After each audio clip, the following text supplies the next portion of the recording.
नमस्कार बच्चों, कैसे हैं आप सब। आशा करती हूँ आप सभी अच्छे होंगे। ताकि आप सभी जानते हैं मैं हूँ आपकी हिंदी की अध्यापिका और मैं स्वागत करती हूँ आप सभी का आईसीटी वर्चुअल क्लासरूम में। और आज हम यहाँ पर एकत्रित हुए हैं पढ़ने के लिए क्लास 7 की हिंदी। क्लास 7 की हिंदी में हम पढ़ रहे हैं यहाँ पर हमारे हिंदी व्याकरण का टॉपिक विराम चिन्ह। तो विराम चिन्ह जो हमारा ये टॉपिक है ये आपने लास्ट सेशन में ही हमने स्टार्ट कर दिया था। काफी टाइम पहले हमने ये अपनी कॉपी में कर रखा है। तो आप बिल्कुल वहीं से आगे कंटिन्यू करेंगे, वहीं से आगे बिल्कुल पढ़ना शुरू करेंगे जहां पर लास्ट सेशन में हमने छोड़ा है। तो देखिए विराम चिन्हों में काफी कुछ चीजें हम यहाँ पर पढ़ चुके थे। जैसे कि सबसे पहले हमने यहाँ पर विराम चिन्ह क्या होते हैं उसके बारे में पढ़ा। विराम चिन्ह की परिभाषा हमने पढ़ी, किसे कहते हैं विराम चिन्ह। तो देखिए इसको मैंने आप लोगों को लिखवाया भी था, नोट डाउन भी कराया था कि विराम का अर्थ होता है रुकना या ठहरना। जो विराम शब्द है उसका अर्थ होता है रुकना या ठहरना। तो वाक्य को जब भी हम लिखते हैं या बोलते हैं या पढ़ते हैं तो उस समय पर हमें थोड़ा थोड़ा बीच में रुकना पड़ता है, जिससे क्या होता है कि भाषा एकदम अर्थवान और भावपूर्ण हो जाती है। यानी कि अगर हम रुकेंगे नहीं, अगर हम विराम नहीं देंगे तो क्या होगा, भाषा जो है आपको अर्थपूर्ण नहीं लगेगी, बिल्कुल आपको जो मीनिंग है वो समझ में नहीं आएगा। तो इसके लिए हमने यहाँ पर कुछ अलग तरह के विराम चिन्हों का यहाँ पर प्रयोग किया है। कुछ अलग अलग तरह के विराम चिन्हों का हमने यहाँ पर प्रयोग किया है। और देखिए उसके लिए हमने यहाँ पर बताया है परिभाषा कि भावों और विचारों को स्पष्ट करने के लिए, भावों और विचारों को स्पष्ट करने के लिए जिन चिन्हों का प्रयोग वाक्य के बीच में या वाक्य के अंत में किया जाता है उन्हें विराम चिन्ह कहते हैं। तो ये देखिए हमने यहाँ पर क्लियर की है विराम चिन्ह की परिभाषा, जो कि आपने नोट डाउन भी की है। और उसके बाद हमने काफी सारे विराम चिन्ह यहाँ पर पढ़े हैं। जैसे हमने सबसे पहले यहाँ पर अपना पूर्ण विराम पढ़ा। तो पूर्ण विराम क्या होता है वो हमने जाना। तो क्या होता है कि विराम चिन्ह का प्रयोग दो तरह के वाक्य, यानी कि आपका प्रश्नवाचक वाक्य और विस्मय सूचक वाक्यों को छोड़कर जितने भी अन्य वाक्य होते हैं सबके अंत में किया जाता है। देखिए इसीलिए इसको कहा है पूर्ण विराम, यानी कि सबके अंत में इसका प्रयोग किया जाता है। जैसे राम स्कूल से आ रहा है, सबने नोट डाउन किया है ये अपनी कॉपी में, आप चेक करेंगे। आपने लास्ट जो सेशन यहाँ से अटेंड किया होगा हिंदी व्याकरण का क्लास 7 का, तो उसमें आपने देखा है कि उसमें ये आपने लिखा है, वह उसकी सौंदर्यता पर मुग्ध हो गया। ठीक है, तो इस तरह से जो यहाँ पर विराम चिन्ह है उसका जो चिन्ह होता है वो कुछ इस तरह का होता है। जैसे कि आप यहाँ पर देख रहे हैं, कुछ इस तरह से हम अंत में विराम चिन्ह लगाते हैं जब हमारा वाक्य कंप्लीट होता है। ठीक है, वह छत से गिर गया, देख सकते हैं। तो इस तरह से हमने यहाँ पर पूर्ण विराम को पढ़ा था। और पूर्ण विराम के बाद हमने यहाँ पर अगला जो अपना टॉपिक पढ़ा था वो था अर्ध विराम। और अर्ध विराम के बारे में हमने यहाँ पर पढ़ा था कि जहां पूर्ण विराम की अपेक्षा कम देर के लिए रुकना पड़े, जहां पर पूर्ण विराम की अपेक्षा कम देर के लिए रुकना पड़े। अर्ध का क्या अर्थ होता है, आधा। अर्ध का अर्थ होता है आधा। तो यानी कि जहां पर पूर्ण विराम से कम देर के लिए, यानी कि कम, अगर पूर्ण विराम में आप 1 सेकंड के लिए रुकते हैं तो उससे भी कम देर के लिए आपको वहां पर रुकना है, तो उसको कहते हैं अर्ध विराम। और एक होता है आपका अल्प विराम, जहां पर आप केवल एक तरह से श्वास भी नहीं लेते, यानी कि उस पर भी आपका रुकना दिखाया जाता है, वो होता है आपका अल्प विराम। तो अल्प विराम से थोड़ा ज्यादा देर के लिए और अर्ध विराम से थोड़ा सा कम देर के लिए जहां पर रुका जाता है उसको कहते हैं आपका यहाँ पर अर्ध विराम। तो इस तरह से कुछ अर्ध विराम को लगाया जाता है। ठीक है, तो यहाँ पर मैंने आपको अर्ध विराम के लिए उसकी परिभाषा और साथ ही अर्ध विराम का एक एग्जाम्पल भी आप लोगों को लिखवाया था। तो अर्ध विराम किसे कहते हैं रिवाइज कर लेते हैं एक बार, आपने नोट डाउन भी किया है अपनी कॉपी में। जहां पूर्ण विराम की अपेक्षा कम देर और अल्प विराम की अपेक्षा अधिक देर तक रुकना हो उसे अर्ध विराम कहते हैं। जैसे आम फलों में सर्वश्रेष्ठ फल माना जाता है। आम फलों में सर्वश्रेष्ठ फल माना जाता है। और देखिए माना जाता है, हमने यहाँ पर है लिखा क्योंकि हमें इस वाक्य को आगे और कंटिन्यू करना है, तो हमने देखिए यहाँ पर लगाया, उसके बाद हमने लिखा किंतु श्रीनगर में और ही किस्म के फल विशेष रूप से पैदा होते हैं। ठीक है, श्रीनगर में और ही किस्म के फल विशेष रूप से पैदा होते हैं। और इस तरह से यहाँ पर अर्धविराम का आपको चिन्ह दिखाया गया है। और अर्धविराम के लिए मैंने आपको बहुत सारे एग्जाम्पल और भी दिए थे, जैसे कि मैंने यहाँ पर आपको बताया था भारत संसार का धर्म गुरु है। भारत संसार का धर्म गुरु है, ऐसा सभी मानते हैं, ऐसा सभी मानते हैं। ठीक है, तो ये देखिए भारत संसार का धर्म गुरु है, ऐसा सभी मानते हैं। तो देखिए है जहां पर हमने यहाँ पर अर्ध विराम का प्रयोग किया है। ठीक है, इसी तरह से कुछ और एग्जाम्पल मैंने आपको बताया था कि मैं आपका पैसा चुका दूंगा, मैं आपका पैसा चुका दूंगा, फिर आप अर्धविराम का प्रयोग करेंगे, उसके बाद निश्चिंत रहिए, मैं आपका पैसा चुका दूंगा, निश्चिंत रहिए। तो इस तरह से हमने अर्धविराम पढ़ा था। अर्धविराम के बाद हमने यहाँ पर अपना अगला टॉपिक पढ़ा था अल्प विराम। अल्प विराम, तो अल्प विराम हमने यहाँ पर अल्प विराम की हमने कई तरह की परिभाषाएं यहाँ पर लिखी थी और ये भी बताया था कि अल्प विराम को कहाँ कहाँ कैसे कैसे यूज किया जाता है। ठीक है, तो ये भी आपने नोट डाउन किया होगा, अगर नहीं किया है तो साथ के साथ करते जाएंगे, क्योंकि मैं काफी टाइम आपको दे रही हूँ नोट डाउन करने के लिए, फिर लास्ट में आप ऐसा नहीं कहेंगे कि मैम हमने नोट डाउन नहीं किया। तो इस चिन्ह का प्रयोग निम्नलिखित परिस्थितियों में किया जाता है। देखिए कुछ अलग अलग सी परिस्थितियां यहाँ पर दी हैं जब हम अल्प विराम का प्रयोग करते हैं, और हर एक का एग्जाम्पल भी यहाँ पर आपको दिया है। जहां पर अर्ध विराम की तुलना में कम देर के लिए रुकना हो तो वहां पर अल्प विराम होता है या अल्प विराम का प्रयोग किया जाता है। तो जहां पर अर्ध विराम की अपेक्षा, क्या बताया था, अर्ध विराम किसे कहते हैं वो हमने यहाँ पर बताया था। तो जहां पर अर्ध विराम की अपेक्षा थोड़ा सा कम देर के लिए, यानी कि अर्ध विराम से भी कम देर के लिए रुकना हो, उसको अल्प विराम कहते हैं और उस जगह पर अल्प विराम का प्रयोग किया जाता है। अब देखिए एक तो ये सिचुएशन हो गई कि जहां पर हमें अर्ध विराम की तुलना में और कम देर के लिए रुकना हो, एक सिचुएशन ये हो गई। और एक सिचुएशन आपकी ये होगी कि एक ही प्रकार के कई शब्दों का प्रयोग करने पर, एक ही प्रकार के कई शब्दों का प्रयोग करने पर आप अल्प विराम का प्रयोग करते हैं प्रत्येक शब्द के बीच में। एग्जाम्पल मैंने आप लोगों को बताया था, जैसे हम फ्रूट्स के नेम लिखते हैं, सेब, केला, अनार, संतरा, चीकू, मौसमी। ठीक है, तो ये सारे फल है। अब आप इनको सेब, केला, अनार, संतरा, चीकू, मौसमी ऐसे नहीं लिखेंगे, आप लिखेंगे सेब, केला, अनार, संतरा, चीकू, नींबू। तो इसके लिए आप उसके बीच में अल्प विराम का प्रयोग करेंगे। ठीक है, और अल्प विराम लगाया जाता है, लेकिन जब आप अंतिम शब्द लिखते हैं, इसी तरह एक जैसे शब्दों में जब आप अंतिम शब्द लिखते हैं तो उससे पहले आप और शब्द का प्रयोग करते हैं। ठीक है, उससे पहले आप और शब्द का प्रयोग करते हैं, ये मैंने आपको एग्जाम्पल बताया था। ठीक है ना, तो देखिए जैसे एक एग्जाम्पल यहां पर मैंने दिया है, जैसे रघु अपनी संपत्ति, भूमि, प्रतिष्ठा, रघु अपनी संपत्ति, भूमि, प्रतिष्ठा और मान मर्यादा। देखिए संपत्ति, भूमि, प्रतिष्ठा तीन एक जैसे शब्द हैं और उसके बाद मान मर्यादा भी एक जैसा शब्द है, लेकिन हमने कहा कि एक जैसे शब्दों के बीच में आप अल्प विराम लगाएंगे और उसके बाद आप अंत वाले शब्द से ठीक पहले आप और का प्रयोग करेंगे।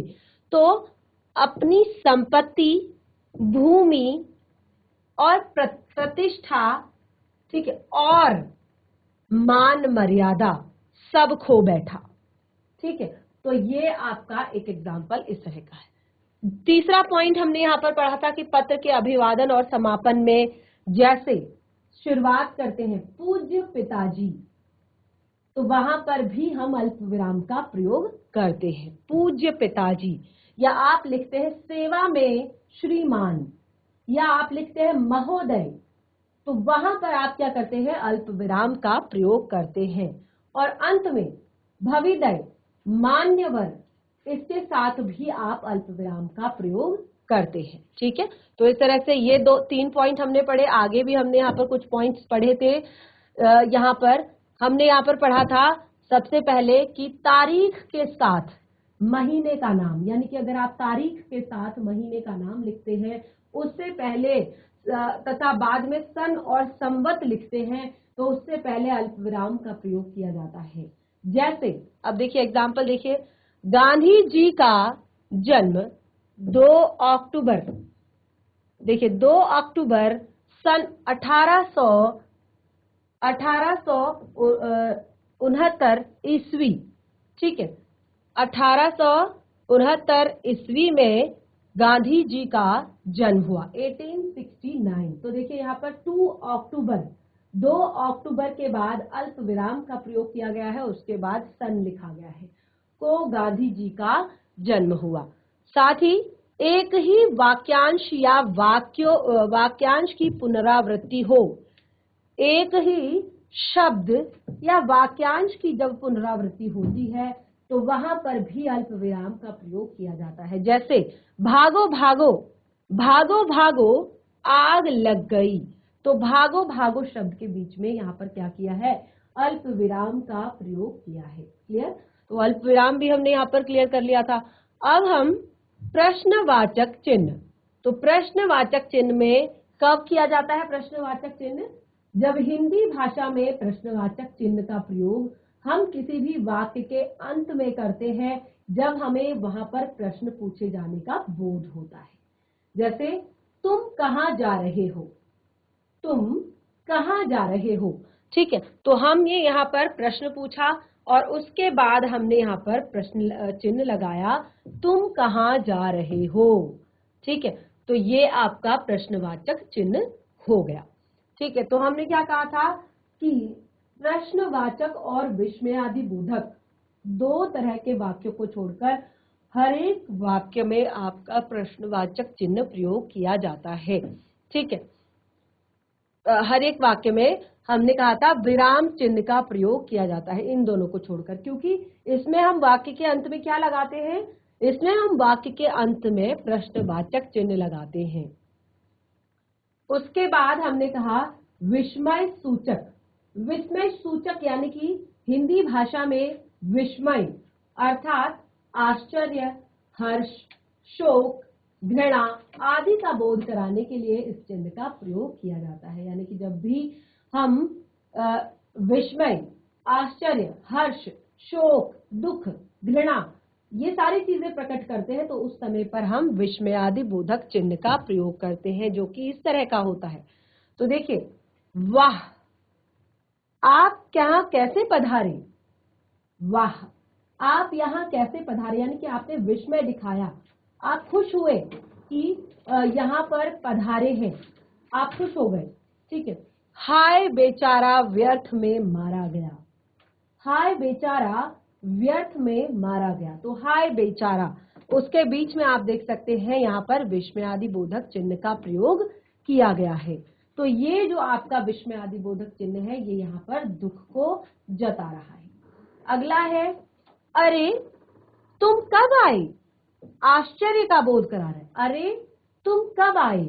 तो देखिए, नोट डाउन भी करते रहिए साथ के साथ, और जहां पर आपको लगता है कि आप नोट डाउन नहीं कर पा रहे हैं तो चैट के माध्यम से अपने डाउट्स भेज सकते हैं, पूछ सकते हैं कि मैम नोट डाउन नहीं किया है। और जिन बच्चों ने लास्ट सेशन में नोट डाउन किया है तो बहुत अच्छी बात है, क्योंकि अभी हम काफी सारे ऐसे बच्चे हैं जिस उस समय बच्चों के एग्जाम्स चल रहे थे और बच्चे नोट डाउन नहीं कर पा रहे थे, तो जिन्होंने नहीं किया है वो अभी आप इन्हें नोट डाउन कर सकते हैं। तो इस तरह से है हमारा विस्मय सूचक चिन्ह।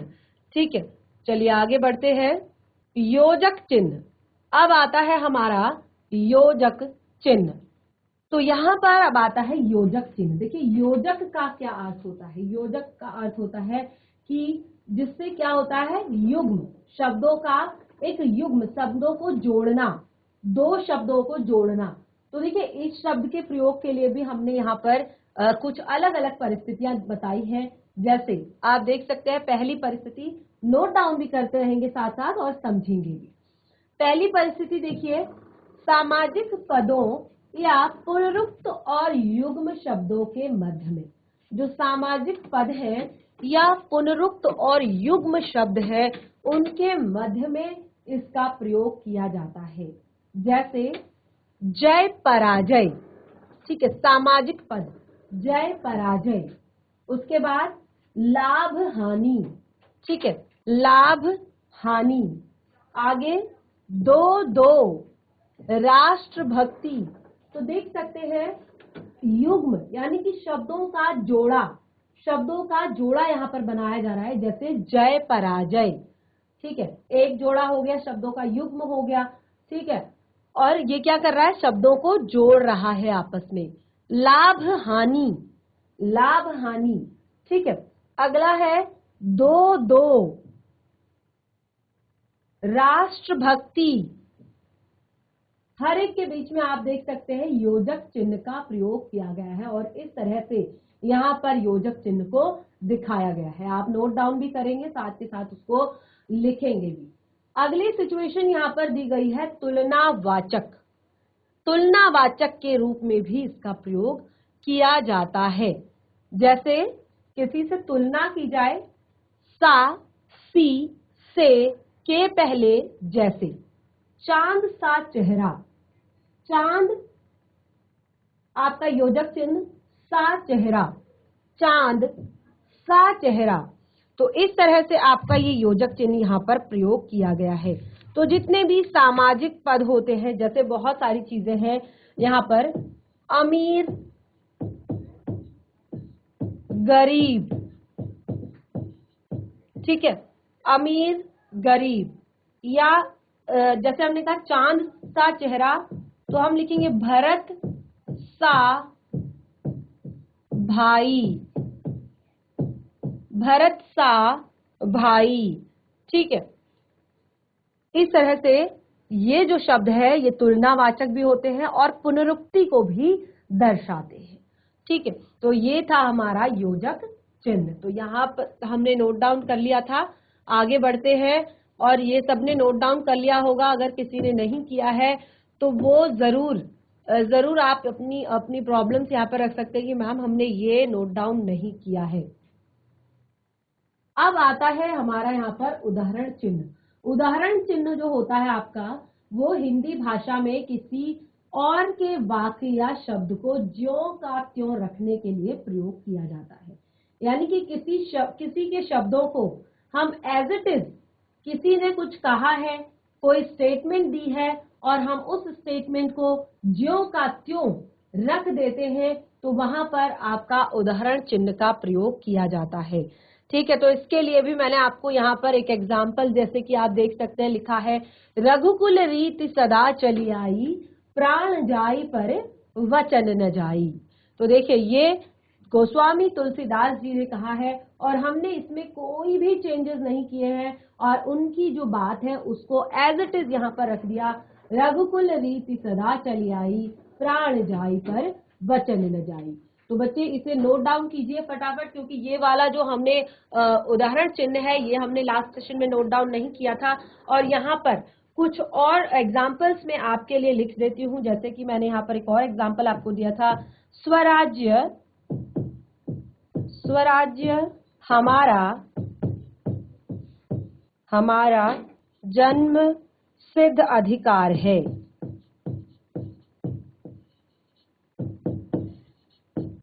स्वराज्य हमारा जन्म सिद्ध अधिकार है। किसने कहा था ये? स्वराज्य हमारा जन्म सिद्ध अधिकार है, किसने कहा था? लोकमान्य तिलक जी ने।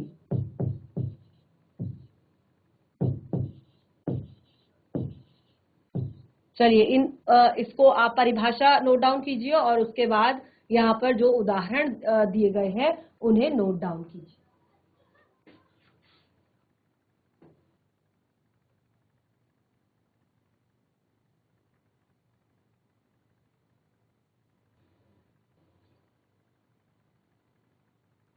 तो इस तरह से हमने यहाँ पर उदाहरण चिन्ह तक अपना जो टॉपिक है वो कंप्लीट कर लिया है। अब हम आगे बढ़ेंगे और मैं आशा करती हूँ कि आप लोगों ने नोट डाउन कर लिया होगा। उसके बाद अब हमारा आता है कोष्ठक चिन्ह।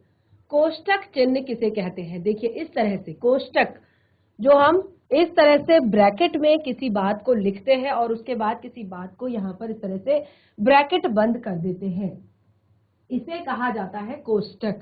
तो देखिए किसी कठिन शब्द को स्पष्ट करने के लिए जब भी कोई कठिन शब्द लिखा जाता है और उसके बाद उसका जो अर्थ लिखा जाता है, कठिन शब्द के अर्थ को स्पष्ट करने के लिए जिसका प्रयोग किया जाता है उसे कोष्ठक कहते हैं। यानी कि कोष्ठक उसको कहा जाता है। जैसे आपकी सामर्थ्य को मैं जानता हूं, ठीक है, आपकी सामर्थ्य को मैं जानता हूं। तो यहां पर हमने सामर्थ्य शब्द प्रयोग किया है।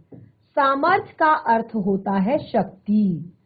तो इस तरह से हमने सामर्थ्य शब्द को एक्सप्लेन करने के लिए, यानी कि उसकी परिभाषा, उसको एक तरह से अर्थ उसका बताने के लिए यहाँ पर कोष्ठक का प्रयोग किया है। कुछ और एग्जाम्पल्स भी हैं इसके। देखिए यहाँ पर किसी भी नाटक और एक चीज और है कि जब हम किसी भी नाटक को लिखते हैं तो उस नाटक के जो पात्र होते हैं, यानी कि जब नाटक के पात्रों का जब एक तरह से उनकी जो बात होती है उसको जब लिखा जाता है, उसके हाव भाव का चित्रण करने के लिए भी हम कोष्ठक का प्रयोग करते हैं। यानी कि हम पहले उसकी बात को लिखते हैं और उसके बाद उसके जो हाव भाव है उसको हम एक कोष्ठक में लिखते हैं कि वो ऐसे कर रहा है, ऐसे एक्सप्रेशन दे रहा है। ठीक है, तो कुछ एग्जाम्पल यहाँ पर है। देखिए सतत अर्थात लगातार अध्ययन करने से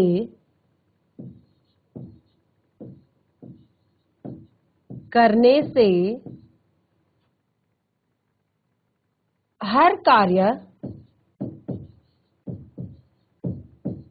आसान हो जाता है।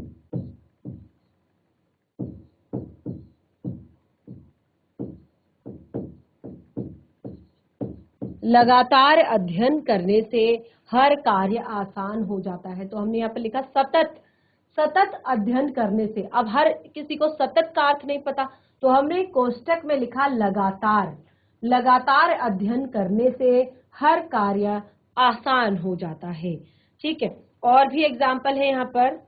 जैसे हमने कहा कि नाटक में जो पात्र होते हैं उनका जो एक्शन होता है उसके एक्शन के साथ उसके जो हाव भाव है, यानी कि जो एक्सप्रेशन वो दे रहा है उस एक्शन के साथ उसको भी बताने के लिए प्रयोग हम इसका करते हैं। जैसे कि द्वारपाल सर झुकाकर राजन एक ब्राह्मण पधारा है। राजन एक ब्राह्मण पधारा है। तो द्वारपाल है जो उनके लिए कहा जा रहा है। द्वारपाल, देखिए द्वारपाल यहाँ पर क्या कर रहे हैं, सर झुकाकर। द्वारपाल का एक्सप्रेशन बताया जा रहा है कि कैसे वो राजन से, यानी कि राजा से परमिशन लेने के लिए आए हैं। तो वो सर झुकाकर कह रहे हैं कि राजन एक ब्राह्मण पधारा है। ठीक है, तो इस तरह से द्वारपाल जो है उसके एक्सप्रेशन को यहाँ पर बताया है कोष्ठक में कि कैसे वो कह रहा है राजा से। ठीक है, तो इस तरह से हमने कोष्ठक चिन्हों को भी यहाँ पर पढ़ लिया। तो देखिए कोष्ठक चिन्ह जो ये होते हैं ये अंकों अक्षरों को अलग दिखाने के लिए, यानी कि किसी भी अंक को, किसी भी अक्षर को अलग दिखाने के लिए भी इसका प्रयोग किया जाता है। जैसे अभी आपने देखा होगा कि जब हम नंबर 1 लिखते हैं तो नंबर 1 का क ऑप्शन दिए जाते हैं ना आपको, नंबर 1 का क, तो क को इस तरह से आपका ब्रैकेट में बंद किया जाता है, कोष्ठक में बंद किया जाता है। और अगर नंबर 2 का ख, नंबर 3 का ग, नंबर 4 का घ, तो इस तरह से यहाँ पर अक्षरों और जो आपके शब्द हैं उनको अलग अलग दिखाने के लिए, अक्षरों और वर्णों को अलग अलग दिखाने के लिए भी कोष्ठकों का प्रयोग किया जाता है। पहले का क, दूसरे का ख, तीसरे का ग, चौथे का घ। तो इस तरह से हमने यहाँ पर काफी सारे जो अपने चिन्ह हैं, विराम चिन्ह हैं, उनको पढ़ लिया। तो अभी आपने नोट डाउन कर लिया होगा कोष्ठक चिन्ह किसे कहते हैं। आगे बढ़ेंगे।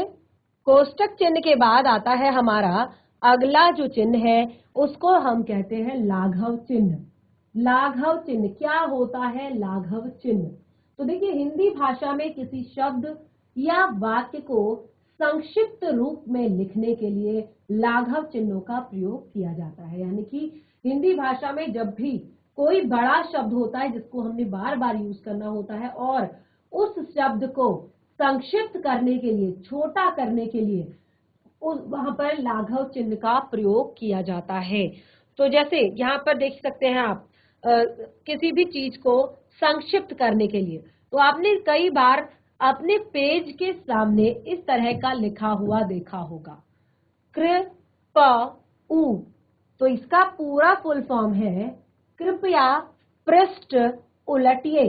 जब इस तरह से आपको पेज पलटना होता है तो वहां साइड में लिखा रहता है कि कृ प उ, कृपया पृष्ठ उलटिए। ठीक है, यहाँ प न नी, पटना नगर निगम। ठीक है, और इस तरह से आपका लिखा रहता है तो उसका अर्थ होता है पंडित। ठीक है, और अगर आपका लिखा रहता है इस तरह से, तो ये है आपका, इसको क्या कहते हैं? डॉक्टर। ठीक है, अगर आपका लिखा रहता है इस तरह से तो इसको कहते हैं ईस्वी। अगर आपका लिखा रहता है इस तरह से तो इसको कहते हैं उत्तर प्रदेश। ठीक है, तो ये सारे शब्द जो है, इस तरह का जो ये चिन्ह है, इसको कहते हैं लाघव चिन्ह। इसे क्या कहते हैं? लाघव चिन्ह। और इसको इस तरह से लगाया जाता है, लाघव चिन्ह इस तरह से लगाया जाता है। और किसी भी शब्द को संक्षिप्त करने के लिए इसका प्रयोग किया जाता है। आप हर जगह इस तरह से डॉक्टर डॉक्टर नहीं लिखेंगे, तो आप क्या करेंगे? इस तरह से डॉक्टर शब्द को आप संक्षिप्त में लिखेंगे। हर जगह ईस्वी ईस्वी नहीं लिखेंगे, तो ईस्वी को आप इस तरह से शॉर्ट में लिखेंगे, यानी कि आप संक्षिप्त करके लिखेंगे। अगर आपको पंडित पंडित लिखना है तो आप हर जगह पर पूरे शब्द का प्रयोग ना करके इस तरह से आप छोटा सा शब्द लिखेंगे, यानी कि शब्द को संक्षिप्त करेंगे। उत्तर प्रदेश अगर आपको लिखना है, यानी कि आपने बार बार एक ही शब्द का प्रयोग करना है, तो फिर आप उसको इस तरह से लिखेंगे। ठीक है, तो लाघव चिन्ह के भी कई सारे एग्जाम्पल हमने यहाँ पर पढ़ लिए। और लाघव चिन्ह फिर से एक बार सुन लीजिए कि हिंदी भाषा में किसी भी शब्द या किसी भी वाक्य को संक्षिप्त रूप में लिखने के लिए लाघव चिन्ह का प्रयोग किया जाता है। संक्षिप्त का अर्थ होता है छोटा, छोटे रूप में लिखने के लिए लाघव चिन्ह का प्रयोग किया जाता है। तो आप इस तरह से कृपया पृष्ठ उलटिए को इस तरह से लिखेंगे संक्षिप्त रूप में। आगे बढ़ते हैं अपने अगले विराम चिन्ह की तरफ। देखिए हमने काफी सारे विराम चिन्ह अभी तक यहाँ पर पढ़ लिए हैं और आपने नोट डाउन भी कर लिए होंगे सारे लगभग। तो उसके बाद अब हमारा अगला जो आता है हंस पद या त्रुटि बोधक। हंस पद या त्रुटि बोधक चिन्ह। देखिए कई बार क्या होता है, आप लिख रहे हैं, ठीक है, आप फटाफट फटाफट फटाफट क्लास 7th में है, अब तो आप काफी अच्छे से लिख लेते हैं, काफी अच्छे से पढ़ लेते हैं। तो कई बार क्या होता है, लिखते लिखते, और खास तौर पे जब हम पेन से लिख रहे होते हैं, इरेजर से अगर हम पेंसिल से लिख रहे होते हैं तो हम उसे इरेज करके दोबारा लिख लेते हैं, लेकिन अगर हम पेन से लिख रहे होते हैं तो उस समय पे हम ध्यान नहीं देते कि हम इसे काटें, अपनी कॉपी गंदा करें। हम क्या करते हैं, हल्का सा एक त्रुटि बोधक चिन्ह लगाते हैं और उसके बाद उस शब्द को दूसरे शब्द के ऊपर लिख देते हैं। जब किसी वाक्य अथवा वाक्यांश में कोई शब्द अथवा अक्षर लिखने से छूट जाता है तो छूटे हुए वाक्य के नीचे हंस पद चिन्ह का प्रयोग करके छूटे हुए शब्द को उसके ऊपर लिख देते हैं। नोट डाउन कीजिए बच्चा, परिभाषा को नोट डाउन कीजिए हंस पद या त्रुटि बोधक चिन्ह की, और इस तरह से त्रुटि बोधक चिन्ह लगाया जाता है। और देखिए इसके कुछ एग्जाम्पल यहाँ पर, मैं विद्यालय नहीं जाऊंगा। मैं विद्यालय नहीं जाऊंगा। तो यहाँ पर कुछ हमारा छूट गया है, तो हम लिखेंगे कल। मैं कल विद्यालय नहीं जाऊंगा। इसी तरह से मैं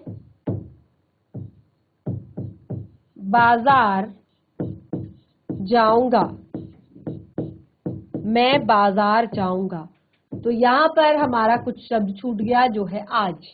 मैं आज बाजार जाऊंगा। ठीक है, इसी तरह से एक और एग्जाम्पल, सदा बोलना चाहिए।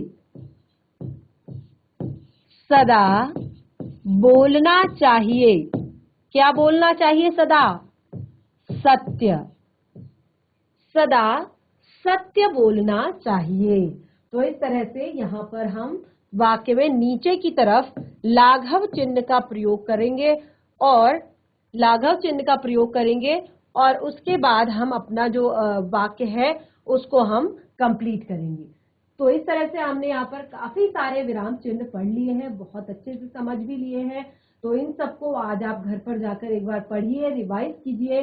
कुछ भी ऐसा हो जो समझ में ना आ रहा हो तो उसे नेक्स्ट सेशन में हम डिस्कस करेंगे। बाकी का शेष भाग हम अपने आगे के सेशन में कंटिन्यू करेंगे। तब तक के लिए धन्यवाद।